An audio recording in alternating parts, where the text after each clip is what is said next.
Selamat malam, Bapak, Ibu, dan teman-teman semua. Perkenalkan saya Dinda Silviana Maharani dari kelas AK 810 Universitas Siber Asia. Pada kesempatan kali ini, saya akan mempresentasikan materi Good Corporate Governance dengan topik hak dan perlakuan setara terhadap pemegang saham. Presentasi ini disusun untuk memenuhi tugas dan UAS mata kuliah Good Corporate Governance. Untuk itu, mari kita langsung saja masuk ke pembahasan. Next. Mengapa prinsip hak pemegang saham ini penting untuk dibahas? Dalam praktik tata kelola perusahaan, seringkali ada ketimbangan kekuatan antara pemegang saham pengendali dengan pemegang saham non-pengendali. Karena itu, butuh prinsip yang bisa memastikan perlindungan bagi pemegang saham dan tindakan atau keputusan yang tidak adil. Setidaknya ada 4 kerangka dasar yang harus dipahami, yaitu hak-hak pemegang saham, upaya menjamin perlakuan adil bagi berbagai kelompok pemegang saham, pencegahan tindakan abusif atau merugikan dari manajemen maupun pemegang saham pengendali, dan adanya perlindungan hukum bagi saham-saham yang haknya dicederai. Berdasarkan subprinsip A dari prinsip 2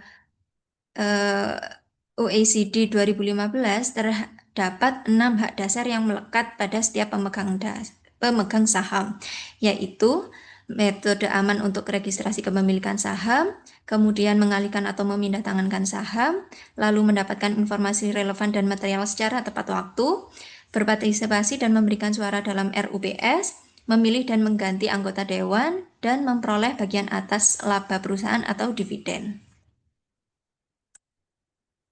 Yang pertama, hak atas registrasi kepemilikan yang aman.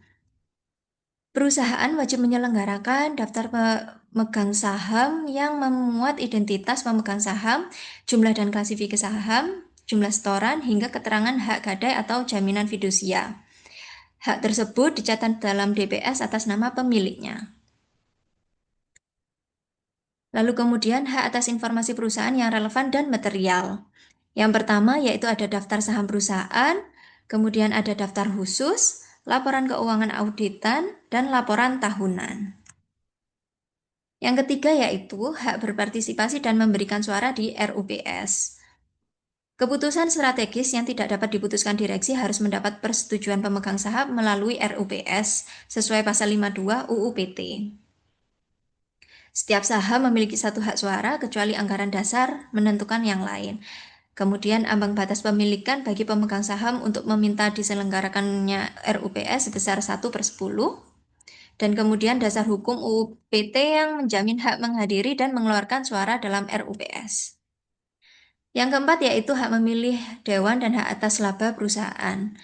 Yang yaitu terdiri dari memilih dan mengganti anggota dewan dan kemudian hak atas bagian laba perusahaan. Selanjutnya yaitu partisipasi dalam perubahan mendasar perusahaan. Ada amandemen statuta atau akte pendirian perusahaan, kemudian penerbitan saham tambahan, dan transaksi luar biasa atau material.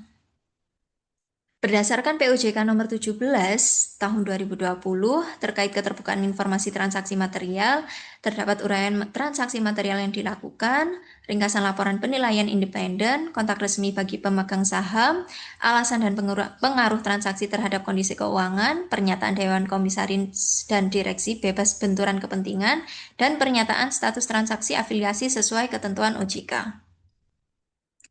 Baik, kita lanjut saja pada studi kasus, yaitu kasus dugaan insider trading pada PT Perusahaan Gas Negara atau PGN yang terjadi pada tahun 2007.